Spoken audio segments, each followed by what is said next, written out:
ஒரு 200 பேர் இந்த மெத்தனால் கலந்த அந்த விஷச்சாராயத்தை அவங்க குடிச்சிருக்கிறாங்க.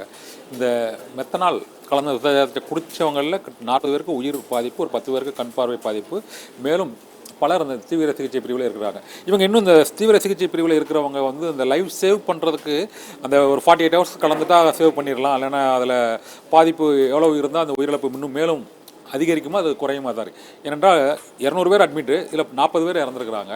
இதில் இன்னும் உயிரிழப்பு ஏற்படுவதற்கான வாய்ப்பு இருக்குதா? ஏன்னா இன்னும் 40-50 பேர் போல் தீவிர சிகிச்சை பிரிவில் இருக்கிறாங்க. அந்த அபாய கட்டத்தை தாண்டினது நம்ம எப்படி தான் கணக்கு அது எப்படி தெரிய வருவது? சில இடத்த இந்த மெத்தனால் தாக்கி இருந்துச்சுன்னா அது ரிவர்ஸ் பண்றது கஷ்டம்.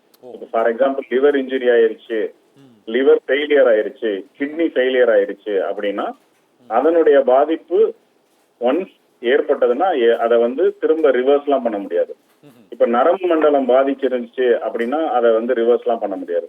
ஆனால் எந்த அளவுக்கு அவங்க ஆல்கஹால் உட்கொண்டாங்க, இப்ப எந்த அளவுக்கு அவங்களுடைய உடம்புல இருக்கக்கூடிய பாதிப்புகள் இருக்கு, அது இல்லாமல் அவங்களுடைய லிவர் ஃபங்க்ஷன் எப்படி இருக்கு, கிட்னி ஃபங்க்ஷன் எப்படி இருக்கு, இது எல்லாம் இல்லாம அவங்களுடைய ரத்தத்தில் ஆல்கஹாலின் அளவு எவ்வளவு இருக்கு, ரொம்ப மினிமமா இருந்து கொஞ்சமான சேதாரம் நடந்துருச்சு.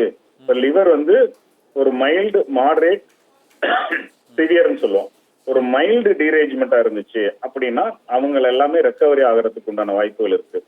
சில பேருக்கு ரத்தமும் லிவரும் அதிகமாக பாதிக்கப்பட்டு அவங்களுடைய மஞ்சள் காமாலை இல்ல லிவர் சம்பந்தப்பட்ட என்சைம்ஸ் எல்லாமே அதிக அளவு இருந்துச்சுன்னா அவங்க எல்லாருமே காப்பாற்றுறதுக்கு சாத்தியக்கூறுகளும் கம்மி. அவங்களுக்கு டயாலிசிஸ் இல்ல ரத்தம் சுத்திகரிப்பு செய்ய வேண்டிய நிலை, அது இல்லாம இன்னும் வெகு நாட்களுக்கு அந்த ஐசியூ கேருங்கிறது தேவைப்படும்.